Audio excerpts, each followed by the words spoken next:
Thank you for joining us today for our webinar. Your commitment to advancing mental health care is truly inspiring. At Icanotes, we're passionate about providing mental health professionals like you with the most clinically robust and intuitive mental health care software available. From psychiatrists to therapists, nurse practitioners to social workers, Icanotes offers a comprehensive solution tailored to your practice's needs. With Icanotes, you can write a flawless note in less than 3 minutes, and without typing a single word. Icanotes was designed specifically to help mental health professionals write comprehensive notes quickly. Icanotes also provides a complete practice management solution with user-friendly scheduling, secure document management, HIPAA-compliant messaging, a certified patient portal, and more, so you can spend less time on paperwork and more time helping your patients. Try us free at icanotes.com/try-us.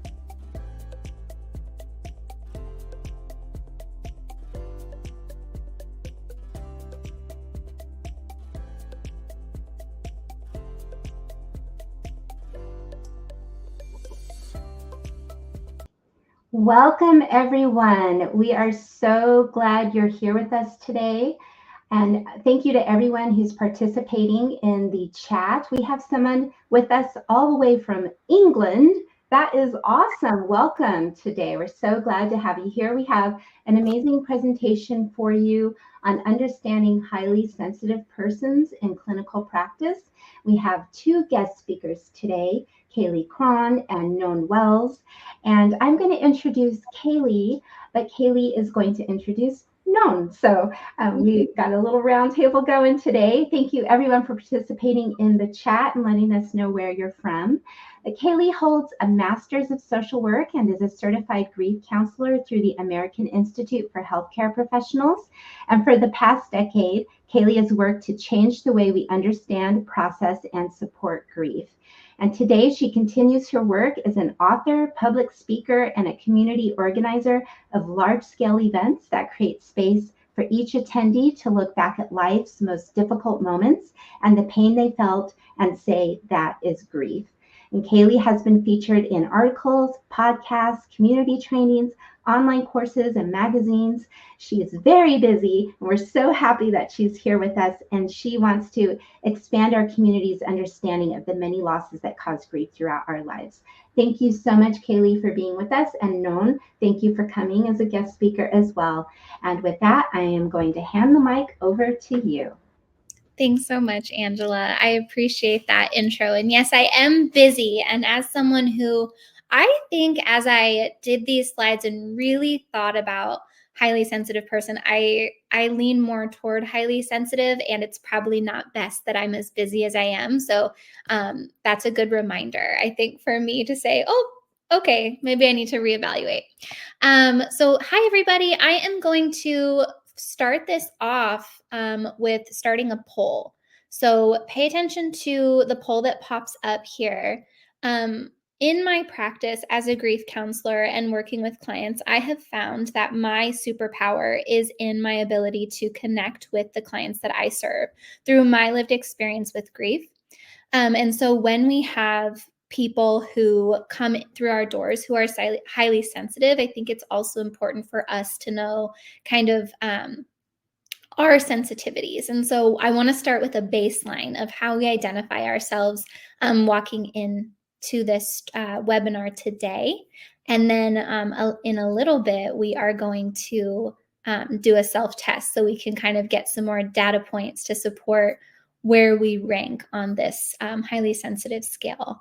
I do see that the majority of people are clinicians, but we do lean toward clinicians who are highly sensitive.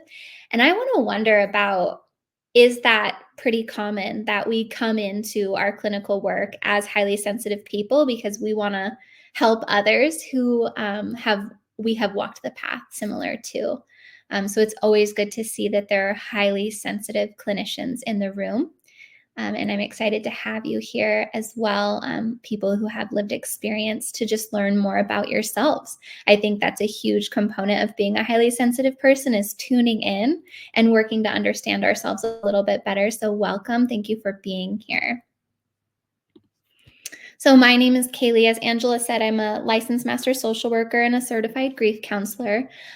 Within my work in the clinical field, I have spent much time with highly sensitive people, mainly because when we look at people who come to counseling who want to seek to understand, who feel things very deeply, there is an overlap of that high sensitivity with feeling things very deeply. And we'll talk more about that. And so when I was in grief work clinically, I spent a lot of time with the highly sensitive community, and I found profound learning from each and every one of them.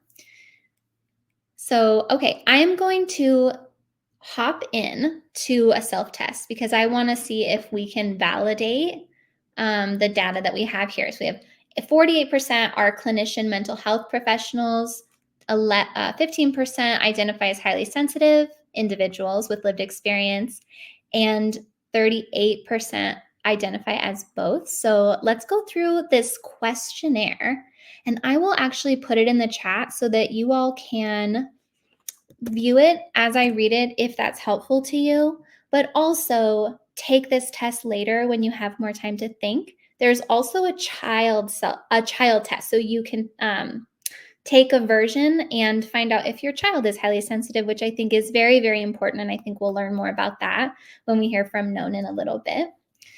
So what I want you to do is get out a piece of paper and just make a little dash every time a statement I read out loud resonates with you. The first is, I am easily overwhelmed by strong sensory input. The next one is, I seem to be aware of subtleties in my environment.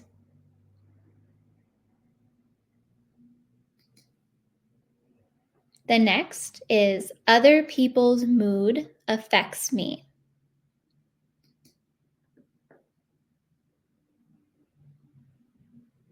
Next, I tend to be very sensitive to pain.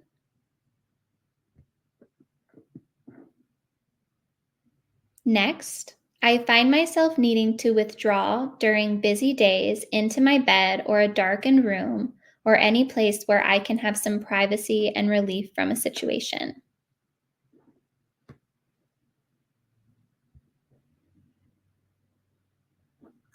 Next, I am particularly sensitive to the effects of caffeine.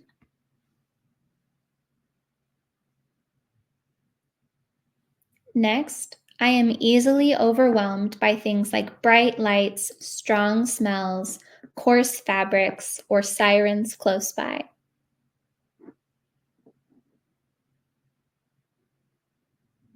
Next, I have a rich, complex inner life.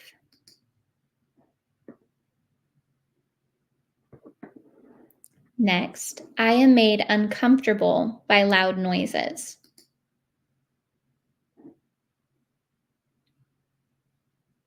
Next, I am deeply moved by the arts or music.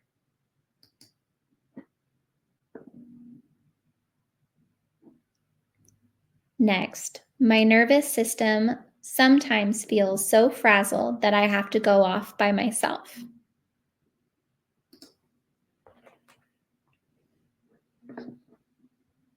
Next, I am conscientious. Next, I startle easily.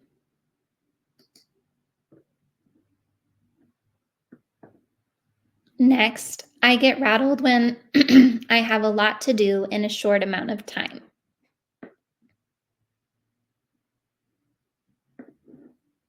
Next, when people are uncomfortable in a physical environment, I tend to know what needs to be done to make it more comfortable, like changing the lighting or seating.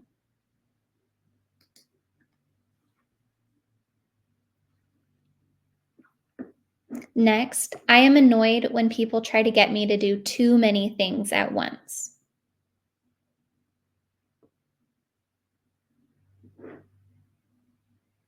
Next, I try hard to avoid making mistakes or forgetting things.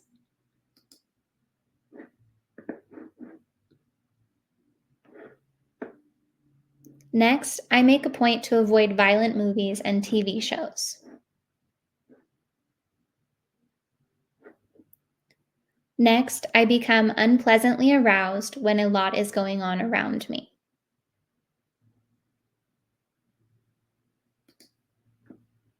Next, being very hungry creates a strong reaction in me, disrupting my concentration or mood.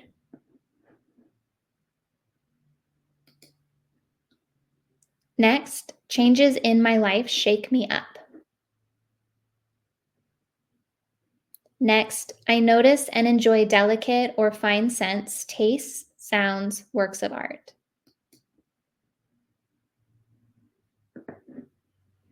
Next, I find it unpleasant to have a lot of things going on at once.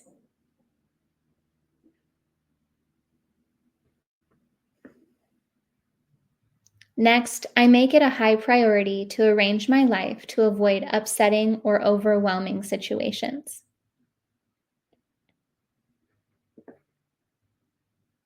Next, I am bothered by intense stimuli like loud noises or chaotic scenes. Next, when I must complete or be observed while performing a task, I become so nervous or shaky that I do much worse than I would otherwise.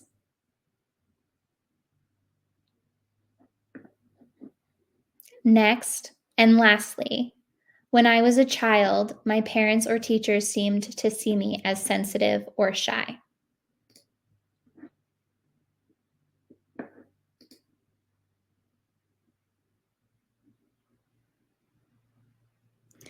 So, if you answered 14 or more questions that sounded true for you, you might be a highly sensitive person. So, I'm curious if anybody, as we read through and found the amount, are your answers still true from the poll? So that's kind of something to think about, that kind of internal reflection.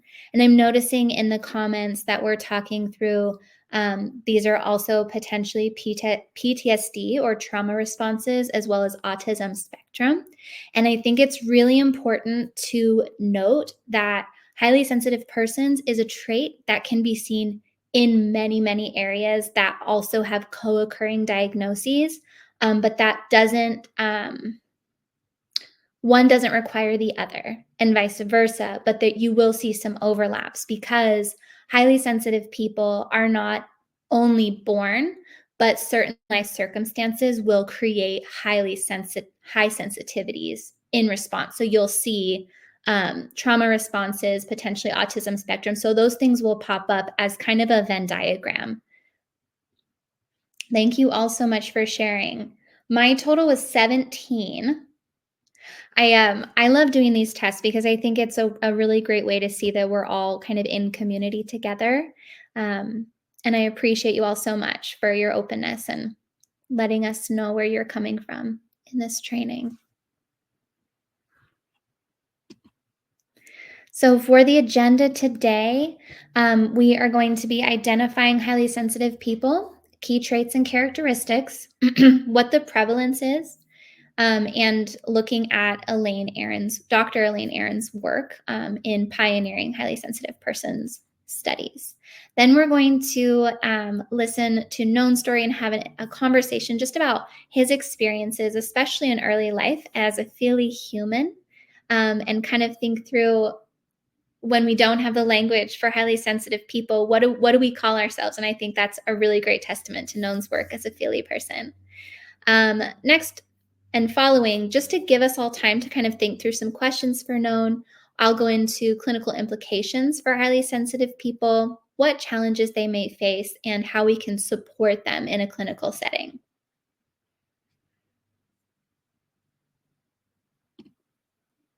Okay. So, as I'm going through, make sure that you're putting your questions in the Q&A so that when we're ready for Q&A, we can go in order. And please feel free to drop those at any time. So the first thing I want to do, of course, is define a highly sensitive person. It is somebody who possesses a heightened sensitivity. Various stimuli, it can be environmental, emotions, sensory, or reactions to external stimuli. And I think you could probably track that through a lot of the questions that I asked in the questionnaire. They tend to process information very deeply and consistently and constantly. They exhibit greater emotional responsiveness and empathy, and they are also more overwhelmed. So there is kind of like a blessing and a curse within the highly sensitive community. Some key traits and characteristics, just in kind of putting that in a bullet point list. We look at, of course, heightened sensitivity, deep emotional responses, but we also look at their need for meaningful relationships. The depth to connection is very, very important. Strong intuition, reading the room, walking in, noticing, paying attention to the things going around before jumping into a room is a pretty clear trait that somebody might be highly sensitive, rather than somebody who just walks into a room and just experiences it as it comes. That can be very overwhelming for a person who is highly sensitive.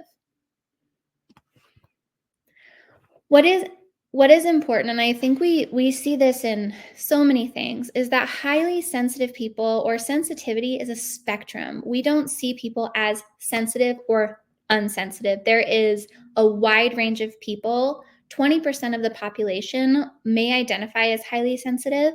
And even that, within that, is a range of sensitive to what and in what situations and how do they function within the world, also ranges. Then we have about 50% who are moderately sensitive, and 30% present with low sensitivity. So we really see people at all ranges of the spectrum. And that's not to say that people who present with lower sensitivity are unempathetic, or that people with high sensitivity can't function in the world. Everything blends in together, and it's just really important to see it as a spectrum and not a this or that. So the highly sensitive person was kind of coined by Dr. Elaine N at Santa Cruz, California, or UC Santa Cruz, which is actually my hometown, which was a delight to find out that highly sensitive came from my home. And so she kind of developed this scale, started noticing that there were certain traits that became common in her work. And so she started interviewing people, often for hours at a time, to track what exactly was causing these sensitivities and how could we categorize. And so she did that, and she created the self-report questionnaire. And her findings indicated that HSPs exhibited heightened emotional responses within 70%, and they had deeper emotional processing within that.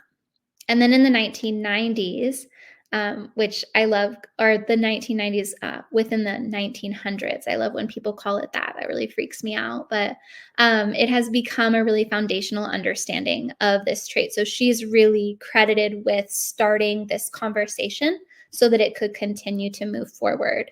She suggests within her research that there's a genetic component, early life experiences, and environmental influences that all play a role within the development and intensity for a highly sensitive person.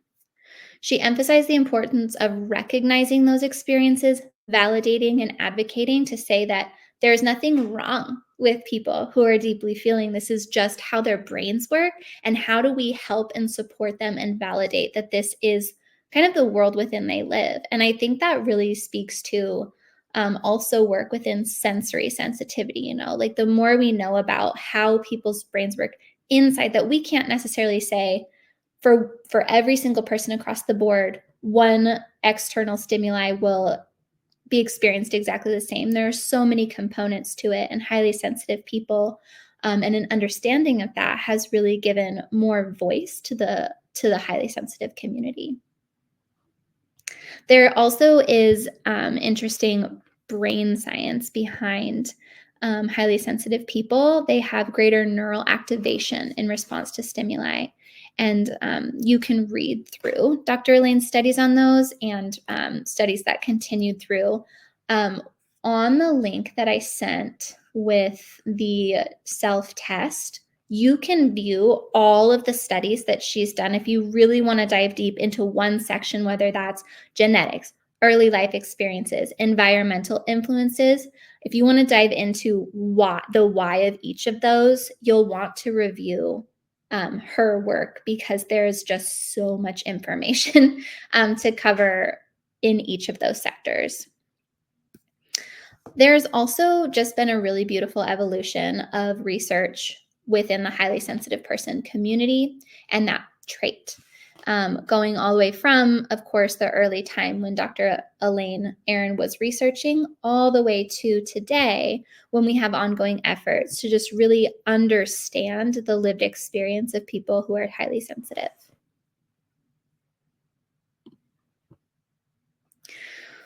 Overarchingly, though, Dr. Aron's work has really set a tone and a landscape for us to build upon as we're understanding and supporting people who are highly sensitive.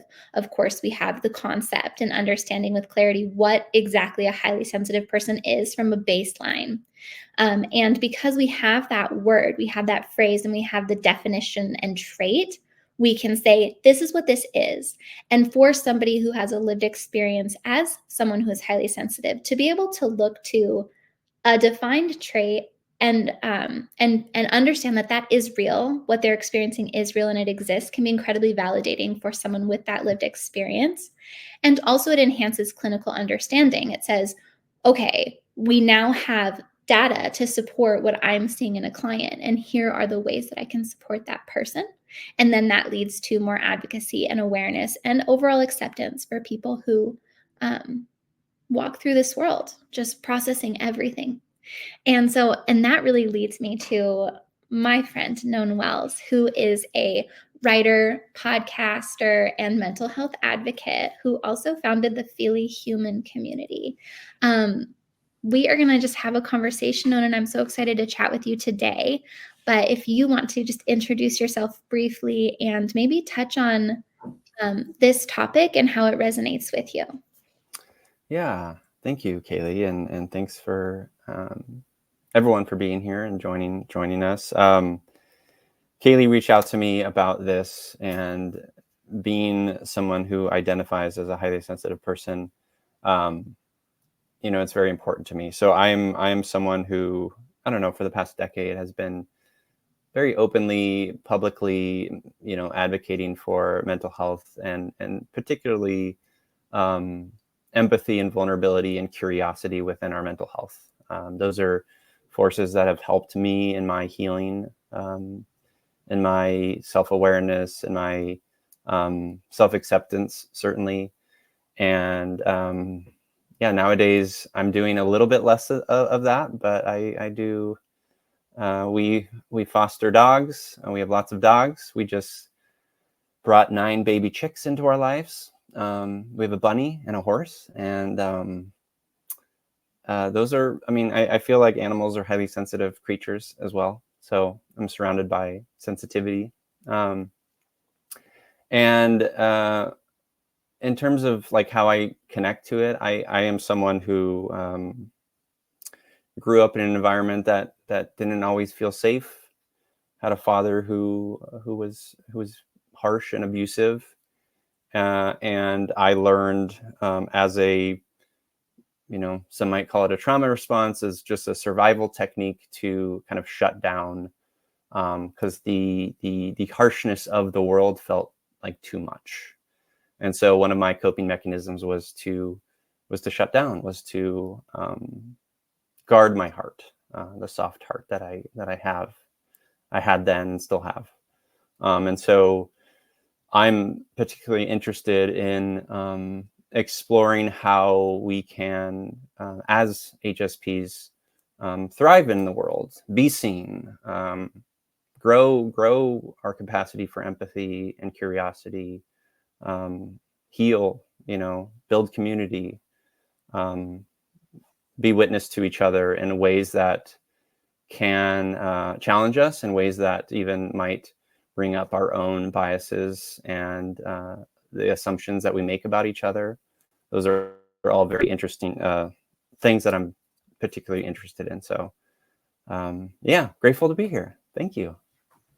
We're so happy to have you. And just, I know you and I know a bit about your story, but I am also in reading your blog. So deeply, deeply, anyone who's here who wants to kind of learn more about Known's story, he did support writing the Highly Sensitive Person blog. So feel free to check that out after the webinar. But Known, I want to zoom in to your early life. I know that is so foundational for you and resonant to that deeply feeling kiddo. Yeah. And can you share a little bit about your experience in early life as someone who was a very feely person in an environment that wasn't incredibly conducive to that? Yeah, it felt like a lot of being quiet. I was called very early on, and I suspect this is maybe common for young HSPs. I called an old soul, right? Which feels like a euphemism for something a little bit more like, challenging and problematic. But the reality is, I in the face of a lot of chaos, I mentioned my father, who was very abusive, physically, emotionally, someone who just sort of is fueled by ego and had a lot of rage, and that rage would come out in a lot of different ways. And so me being in that environment, and my mother and I have 4 siblings, they were all kind of chaotic. It felt a little chaotic. And so in response to that, I felt, I was called shy a lot. I was called quiet a lot, because I felt like I just needed to observe or to hide from it. That felt like the right approach to protect myself. And in early life, I learned also, as a way to cope, to you mentioned in the lead in to this, Kaylee, that imagination or rich inner world, like that was me entirely. I had a very wild and vivid imagination. I still do, and I poured myself into books. I kind of escaped. I see it now in retrospect, escaping my world through books. And that's where like the empathy piece for me like really connects, is like I really resonated with characters. I was like, I want to be in this world. I want to be Billy Coleman and where the red fern grows, romping around the woods and with my 2 dogs. And I quote unquote survived that childhood. And also it led to a lot of pain, because I mentioned that my MO was to shut down. And that shutting down led to a lot of pain into my teenage years and into my 20s that, I think I'm still reckoning with, I'm grieving too, because I think when you're in survival mode as a child, I'm in my 40s now. I look back on it and I feel grief about like what could have been, what was lost, I'm playing soccer as a 42-year-old, in a league, and I played soccer as a young kid and I loved it. And at the same time, my father made it really hard, made it really like not fun in moments. And I grieve that. So I think there was a lot of like missed childhood, a lot of acting out in my teenage years, in ways that were pretty self-destructive. And just a lot of shutting down and isolating. Yeah. Thank you for sharing that. And I think that there's also this piece of your like identifying as a man, being born a male, Mm-hmm. and that component of being highly sensitive. And I wonder if you could speak to that, just about the expectation of boys and kind of how that conflicts with highly sensitive people. Yeah, totally. I mean, there was certainly a lot of, I grew up in the 80s and 90s. There was certainly a lot of like the kind of suck it up mentality. I played sports. I was an athlete. I played soccer my entire life. all the way into college soccer scholarship. And the environment of sports, especially early on in, club soccer, but in high school a lot, there's a lot of like toxic masculinity. There's a lot of like forced, sexual innuendo and just like stuff that like deeply unsettled and made me uncomfortable. As someone who felt sensitive, and as someone who I relate to this now, is like growing up with my father, who was very like in your face, very like, quote unquote strong personality. I early on, I had like a kind of distaste for masculinity just across the board because of my father. And so I was like very, very sensitive to that. To this day, I'm like sensitive to that, and like it triggers me in some ways because of that. But I definitely got a lot of like suck it up, a lot of like, why are you crying? My dad really couldn't connect to it and relate to it, and that felt isolating. I feel like I wanted to connect deeply with people as a kid, and I didn't know how to. And that led to a lot of just like, feeling isolated and stuff. So I think I lost my train of thought. Go back to you, Kaylee. I feel that so deeply. Yeah. And I think there's, in talking about the environment that you had as a young boy, feeling deeply sensitive and kind of not feeling like you fit into that trope of what boys are supposed to be. I wonder, like, if you could look back, and I'm sure you have looked back, because just reflecting on as a child and like what we go through, we always think like, what might I have needed? Like, if you could go back and gift little known with what he needed then, what do you feel like that would have looked like? I think time, patience, presence. I have I have this early memory of like learning how to ride a bicycle for the first time, and I didn't want any help from anyone because the pressure of that attention was too much. And especially, because I knew how my dad would approach it. It would be very sort of like black and white, and you're either doing it correctly or you're a failure. And so I learned that, I didn't like, I just like the pressure of that was too much. And so, what was the question? I'm struggling this morning. That's okay. What do you feel like you could, if you could Yeah. I think attention, curiosity, love, care. Both of my parents, I don't have a relationship with my father anymore, and I sort of have a distant relationship with my mother. We're hard people, and judgmental people, and very black and white thinkers. And I think when it comes to feelings, as we all know here, it's not a black and white world. Really, the world, it's not black and white. We don't live in binaries. And so my parents were very binary, judgmental, caustic people. And, when you're a feely human, like I identified, or a HSP, that framework, that binary framework just doesn't jive. And so you feel pressured to be on one side or the other. And I tended to just kind of default to like shutting down and not, trying to like disengage, detach. And so I think, I published a little like Dear Childhood Me sort of journal a few years ago. And some of the messages were like, you as you are loved and needed and essential, because hey, stop. Sorry. 3 dogs, everyone.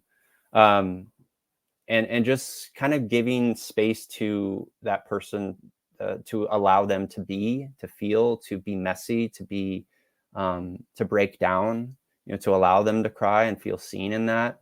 I didn't have any of that. And I really didn't have any of that until I was in my 30s. And that's kind of when I started my sort of healing journey. And it's profound, right? Like being, you are all clinicians or therapists, like being witness to people in their vulnerability is something, therapist or not, I feel we all should be doing for one another all day, every day. Being witness, listening, being curious, allowing ourselves to be transformed by story, by experience and stuff. So yeah, that's what I would say. I love that. And I think it, in kind of that closing statement, it's community care. I always said in grief counseling, like, this job shouldn't have to exist because we all have the capacity to walk alongside another person, but it's scary and it feels hard. And we're always, learning more and working to do better, but mistakes and missteps are made because we're all just like learning how to do the human thing. Yeah. And I know that for you, something that you committed to was kind of creating the Philly Human community. And I wonder if you could share a little bit about why you did that, and what do you feel like it brings to the world and to you? Yeah. So about 4 years ago, I created Feely Human. I had been running a podcast called You, Me, Empathy for about 6 years.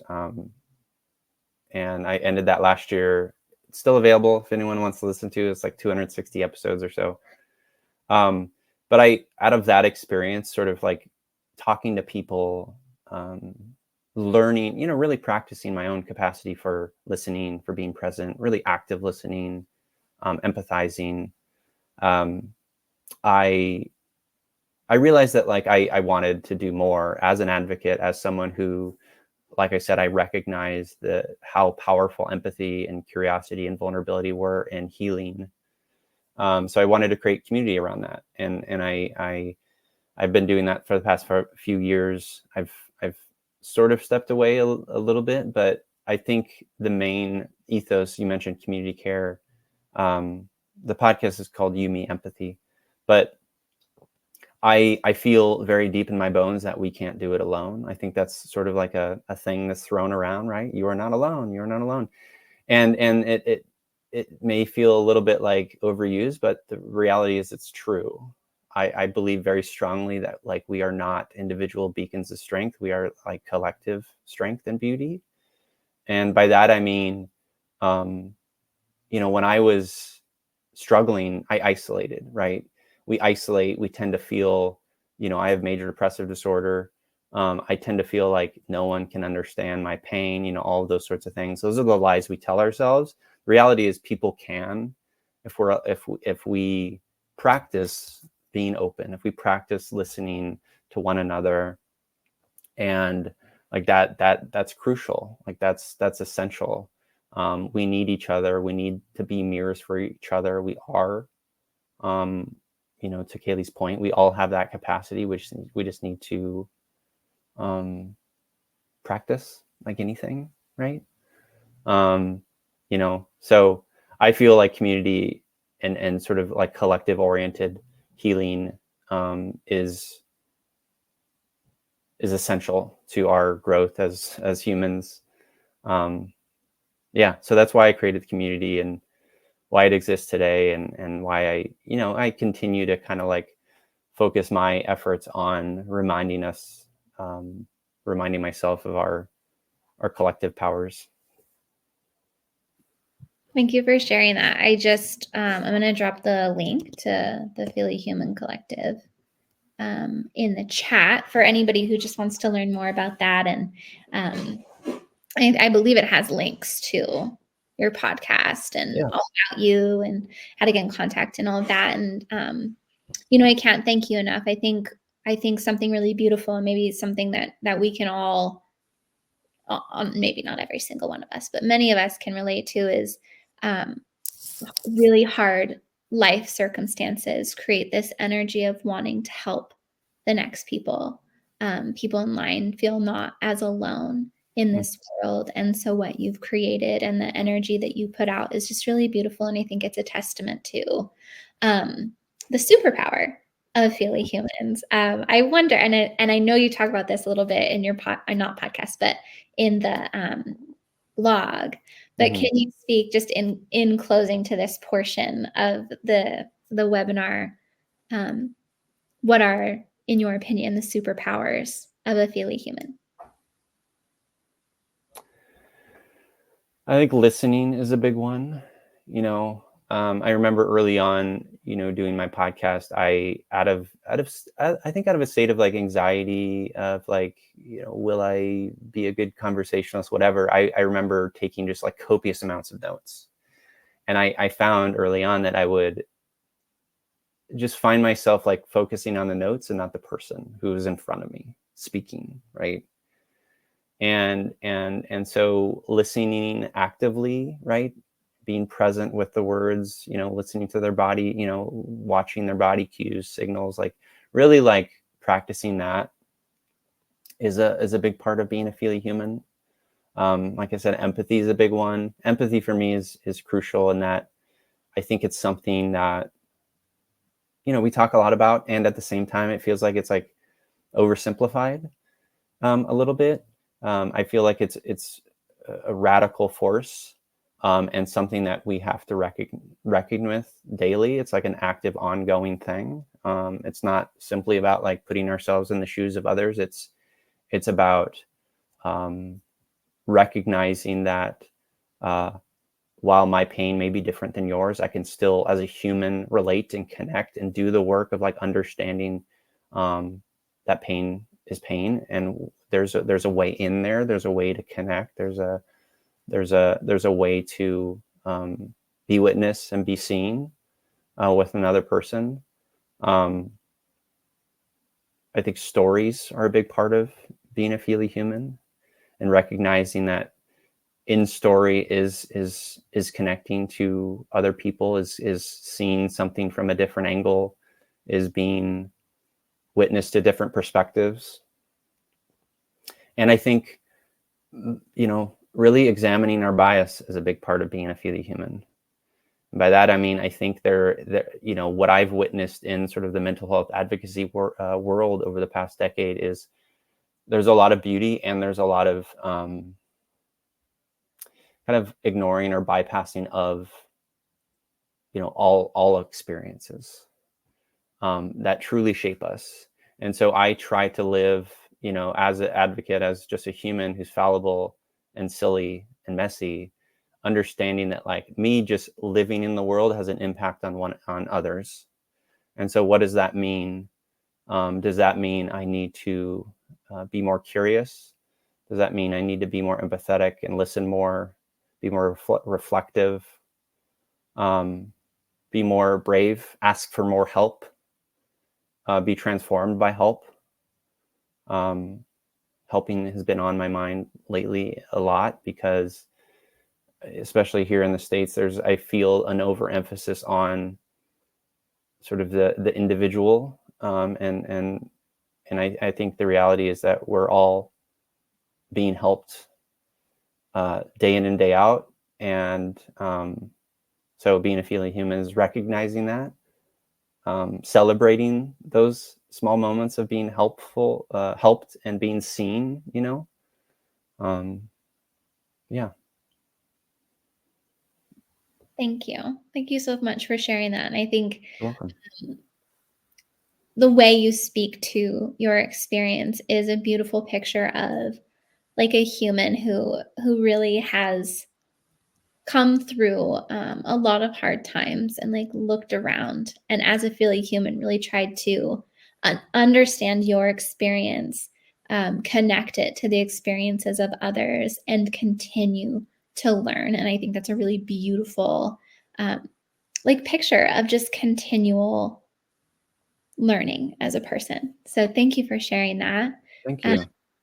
We're going to make sure to drop any additional questions you have for Known in the chat. We'll have just a few minutes at the end of the webinar to tackle them. I know we have several already, so we might not get to all of them, but we'll do our best. But I want to kind of dive back into, how we as clinicians can support the highly sensitive people in our therapy offices. So some overarching challenges that you might see as like common features of work when working with a highly sensitive person is they have challenges related to emotional regulation, vulnerability to stress, relational dynamics, and trauma sensitivity. And that's not to say everyone will come in with being able to identify, I have these challenges, but as you're working through assessment, you will see some common themes come through and pop up. And if you can identify this person as highly sensitive, you can kind of track, we want to pay special attention to A, B, C, and D. And so when they bring up anything related to these areas, you really want to hone in because you have that knowledge base of this is going to be a challenge potentially. So kind of pulling that apart further, we want to look at as a highly sensitive person travels through this world and then brings what they have to a clinical setting. You might see these like common themes. So, of course, emotional sensitivity, feeling things very deeply, leading to sensory overload, a lot going on, whether that is like any part of the senses. It can be like noises, smells, it could be vestibular, it could be any of the range of feeling, sensory sensitivity. They might be challenged in boundary setting, being vulnerable within therapy groups, trauma triggers, overwhelmed in crisis situations, misunderstanding and stigmatization, difficulty in asserting needs. You might find that they're very exhausted from the level of feeling that they are experiencing on a constant and consistent level. And then from them experiencing a lack of understanding and validation from their community on the outside. And so if you think about, someone who feels things very deeply, notices everything around them, and is constantly taking in stimuli, it's raw. It can feel really raw, especially in a dysregulated place for someone who's a highly sensitive person. And so just keeping in mind that these things kind of feel like they're pushing in a little bit. And so just be mindful and have it in your notes of like, I need to pay attention to these things. Because let's say, for example, they're feeling very emotionally exhausted from just feeling constantly all the time for other people, and processing that. It might not be the great place to then talk through, okay, well, let's dig deeper into your feelings related to that, because they could be so fatigued that is just pushing more down on that exhaustion. So just being mindful of digging in deeper may not be the course every time. Problem solving, life skills, coping skills, those things, are really important so that they can navigate each of these challenges.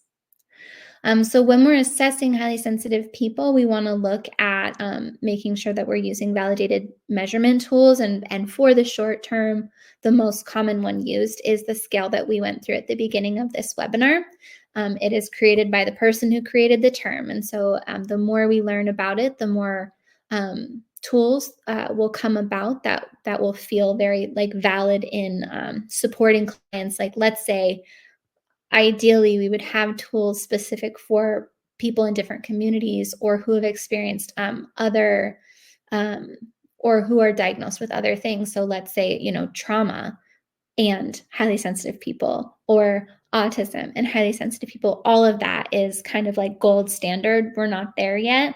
But being able to use the tool that exists today and kind of tailoring it to your clients. You want to do a really comprehensive evaluation because, as I mentioned, there are genetic components, but there's also early life experiences that can really shape a highly sensitive person and paint their image of the world. And so you really want to dig deep on what that might look like for each individual person. And then you want to get their feedback. Highly sensitive people are ideally, and in a good, when they're not dysregulated, they are people who think about themselves and their experiences and process through that on a constant basis. So getting their feedback and allowing them to be a participant in a therapy setting is really essential to partnership. We have many interventions that can work and to support a highly sensitive person. Of course, psychoeducation, I think anytime we can gift somebody with a better understanding of like, why is this even happening? It can be highly supportive to that person in integrating that information into their processing moving forward. We always want to make sure each approach is individualized, what works for one person, because we are functioning under the understanding that highly sensitive people live on a spectrum. One approach will not work for every single person. So being mindful and always adjusting for that, making sure that environmentally they have what they need. So we like learning about them within the assessment and building that therapeutic relationship. You can really look at what are their preferences and sensitivities so that you can not put coping skills or teachings in place that are going to like negatively impact that person. Mindfulness and relaxation is always ideal for people who are constantly tuned in to all the ongoings of the world, to be able to give them with the ability to tune out and tune into themselves and relax their bodies is super important. So keeping that in mind. Always validating and empathizing. And I think that we've talked a lot about that today. And then, of course, boundaries and self-care for people who are highly sensitive is really important because it is not in the nature, because you're constantly feeling, empathizing with others, wanting to give, hyper aware of other people's needs of you and their emotions and how they're doing, setting boundaries and helping HSPs really understand that it is not all yours to own. And what boundaries can we put in place? And how do you care for yourself within a world that is chaotic, that feels very chaotic, and that you are processing through at all times? Again, we want to be flexible with any approach given history, current coping, and where they're at, and how they present each and every time they come into your office. Peer support and community is so important. And I think we talked a lot about that with Known. And holistic collaboration. Of course, there are multidisciplinary approaches are always ideal when you can engage with, physical, emotional, social supports to really come alongside and wrap around a person so that they can feel truly supported in every direction. Okay, well, we have 7 minutes. So Known, we're going to hop over to the Q&A and I'm going to ask you a couple questions. And I'm going to, I'm going to go for the ones that I feel like we can cover within this time as well. Otherwise, we will send some resources at the end, specifically around more training around like the biological components and characteristics. I'll send links and lists after this webinar so that if you want further study, or leave it in the, I think there's a review or a survey at the end, please add any additional like deeper dives that you'd like to see on this topic. Okay, so this one came in, I think, prior to our conversation, Known, so just keeping that in mind. Being a highly sensitive person, mental health professional, I find my HSP traits can affect my ability to keep myself insulated from the things I hear and feel at work. What suggestions do you have to avoid the overwhelm, tendencies for transference, need for isolation and burnout, etc.?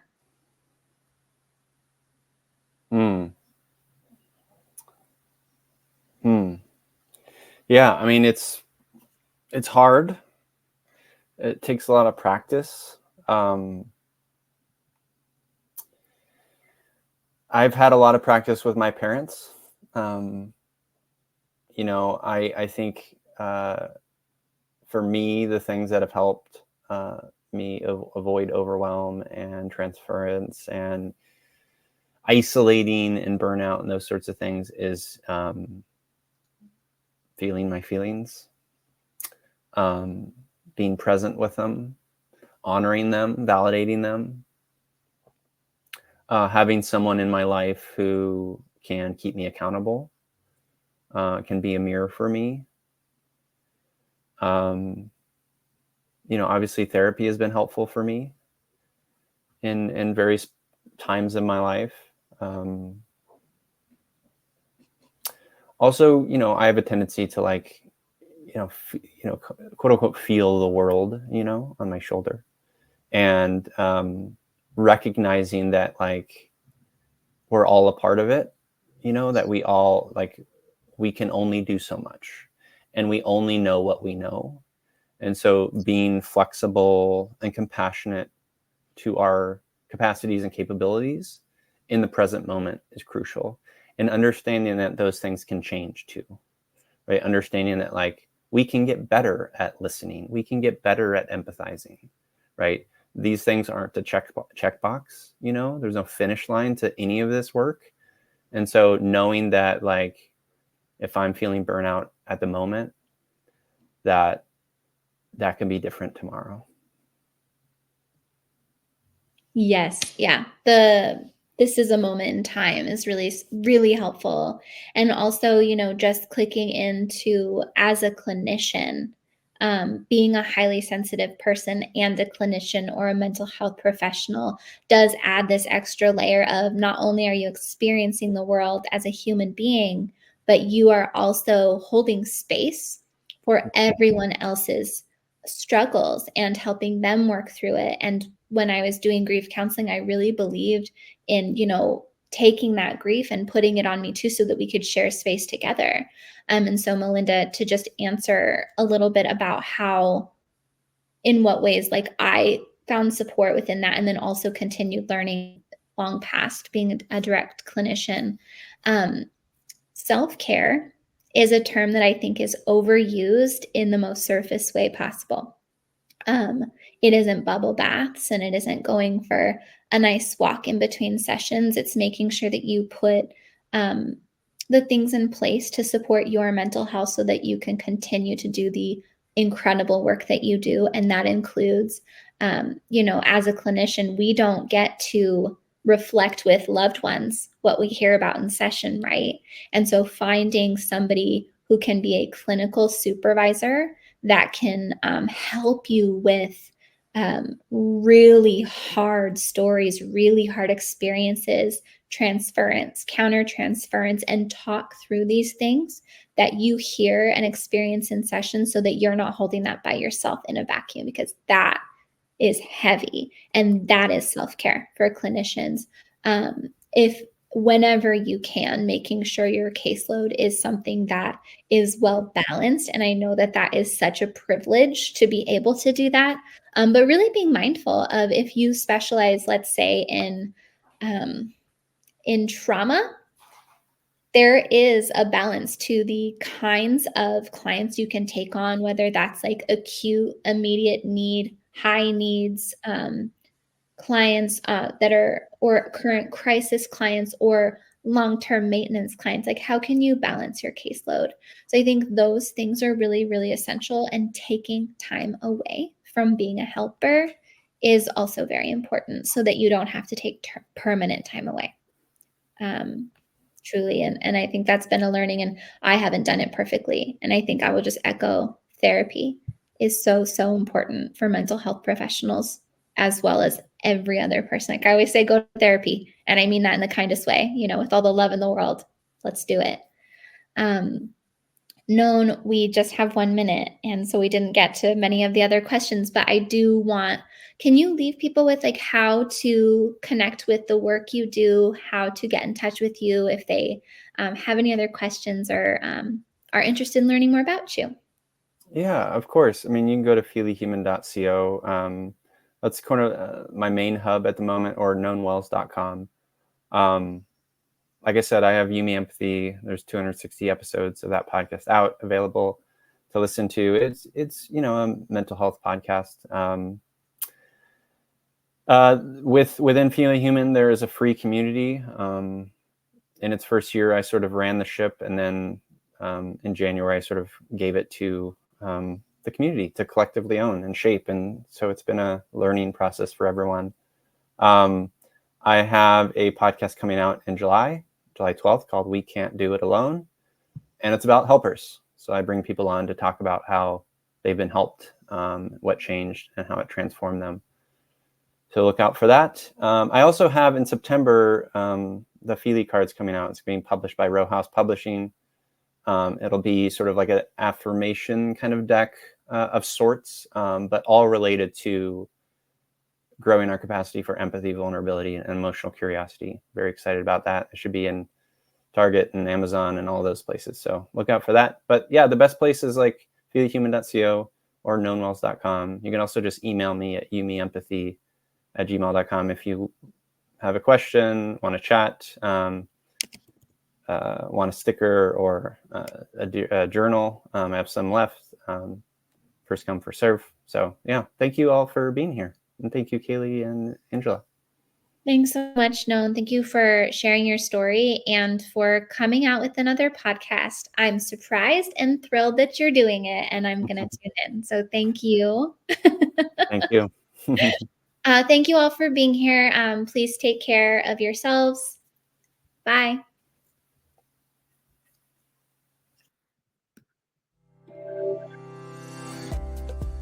Thank you for watching today. We hope you enjoyed our webinar. At Iconotes, we're passionate about providing mental health professionals like you with the most clinically robust and intuitive mental health care software available. From psychiatrists to therapists, nurse practitioners to social workers, Iconotes offers a comprehensive solution tailored to your practice's needs. With Iconotes, you can write a flawless note in less than 3 minutes, and without typing a single word. Iconotes was designed specifically to help mental health professionals write comprehensive notes quickly. Iconotes also provides a complete practice management solution with user-friendly scheduling, secure document management, HIPAA-compliant messaging, a certified patient portal, and more, so you can spend less time on paperwork and more time helping your patients. Try us free at iconotes.com/try-us.